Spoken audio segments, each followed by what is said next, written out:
Pagi, Bu. Bagaimana kabar kalian? Baik, Bu. Oke, langsung saja Ibu pimpin ya. Sebelum kita mulai kegiatan kali ini, marilah kita berdoa bersama-sama dengan keyakinan diri sendiri. Berdoa dimulai.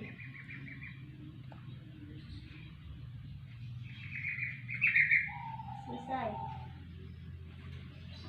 Oke, di sini apakah kalian sudah saling mengenal? Belum, Bu. Oke, di sini Ibu akan perkenalkan diri dulu ya. Nama Ibu Eva Yuliana Damayanti sebagai konselor kali ini. Oke, sekarang gantian. Perkenalkan nama diri kalian. Mulai dari Mbak. Perkenalkan, nama saya Diana dari Tabungan. Perkenalkan, nama saya Sinta dari Galis. Perkenalkan, nama saya Mary dari Konan. Perkenalkan, nama saya Risa dari Waru. Perkenalkan, nama saya Juli dari Konan. Oke, sudah kenal semua ya kan? Kenal dulu. Alhamdulillah. Baik, mari kita mulai dengan materi bimbingan kelompok kali ini. Bimbingan kelompok yaitu suatu teknik bimbingan yang berusaha membantu individu agar mencapai perkembangannya secara optimal dengan cara sesuai dengan bakat, minatnya, dan kemampuannya, dan memanfaatkan dinamika kelompok. Apakah sudah dipahami? Paham. Sudah paham ya dengan bimbingan kelompok ini, yaitu dengan tujuan mencari dan memecahkan masalah dan mencari solusinya agar menambah wawasan dan pengetahuan kalian. Apakah kalian sudah paham? Sudah, Bu. Oke, langsung saja kita mulai bimbingan kelompok kali ini ya. Di sini saya akan berdiskusi tentang masalah ketakutan dalam menyampaikan pendapat di kelas. Nah, Ibu akan berdiskusi apa sih penyebab seseorang itu takut dalam menyampaikan pendapatnya dan apa alasan kalian takut dalam menyampaikan pendapat kalian. Saya, Bu. Ya, Mbak.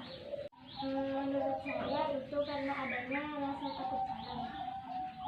Mungkin karena takut menyinggung perasaan juga, atau kurangnya percaya diri dalam menyampaikan pendapatnya. Entah itu karena takut ditertawakan atau yang lainnya. Ada lagi? Saya, Bu, karena takut mendapat kesan negatif dari orang lain saat menyampaikan pendapatnya, Bu. Itu lagi, Bu.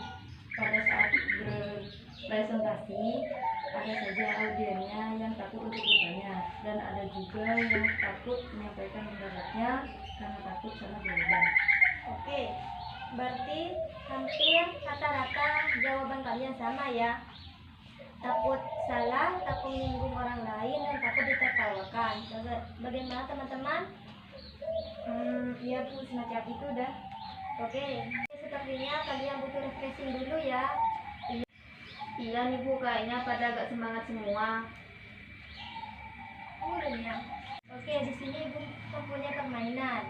Jika Ibu bilang kuning, kalian tepuk 1 kali. Jika Ibu bilang merah, kalian tepuk 2 kali. Dan jika hijau, kalian tepuk 3 kali. Apa bisa dipahami? Bisa, Bu. Oke, kuning, hijau, kuning, merah, kuning, biru, biru. Sudah cukup ya? Apakah kalian sudah refresh semua? Sudah, Bu. Oke, Ibu lanjutkan. Kali ini sudah menyebutkan penyebab dari ketakutan dalam menyampaikan pendapat.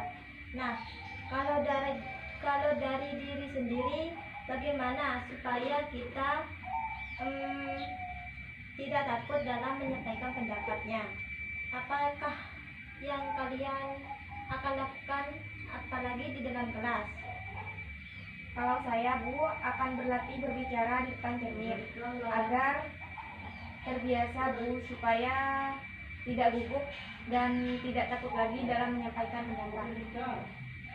Saya, Bu, kalau saya itu akan belajar mempersiapkan dan banyak memahami materi supaya jika disuruh menyampaikan pendapat, saya itu tidak lagi takut salah Bu, dan juga berani karena dengan banyaknya pemahaman yang sudah saya pelajari.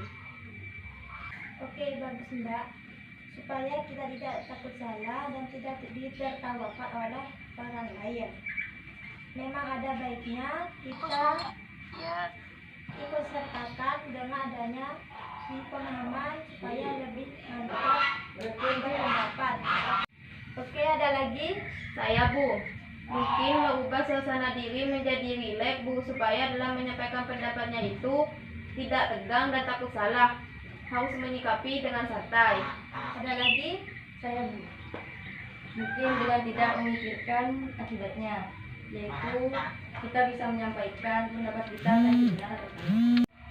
Iya Mbak, salah benar itu sudah biasa, yang penting kita sudah berusaha berani menyampaikan pendapat kita.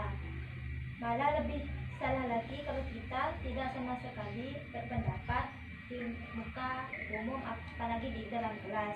Mungkin ada lagi? Benar Bu, karena nggak semua pendapat yang kita jelasin itu benar. Jika ada yang mengoreksi pendapat kita jadi tahu di mana letak kesalahan kita. Baik Mbak, bagaimana Mbak Meli? Ada yang ditanyakan? Tidak Bu, saya rasa sudah terwakili oleh teman-teman. Oke, dapat Ibu simpulkan bahwa kalian tidak perlu merasa takut dalam menyampaikan pendapat kalian di dalam kelas. Karena jika kalian menahan pendapat kalian di dalam kelas, nanti akan bikin nyesel dan stres. Sudah jelas tadi bahwa semua pendapat kita belum tentu semuanya benar. Jadi kita harus ada yang mengoreksi dan memiliki kritikan dari orang lain, dan kritikan tersebut pelajaran bagi kita. Dan jadi kita jangan takut dalam menyampaikan pendapat selama kita tidak merugikan orang lain. Apakah bisa dipahami? Bisa. Baik, bagaimana dengan bimbingan kelompok kali ini? Apakah kalian masih takut dan masih ragu dalam menyampaikan pendapatmu di kelas? Insya Allah tidak Bu. Oke, sebelum Ibu akhiri, apakah ada yang ingin ditanyakan lagi? Tidak ada Bu. Oke, Ibu akhiri. Terima kasih atas waktunya. Semoga bermanfaat. Apabila Ibu punya salah dan perbuatan tidak disengaja, Ibu minta maaf. Assalamualaikum warahmatullahi wabarakatuh. Waalaikumsalam warahmatullahi wabarakatuh.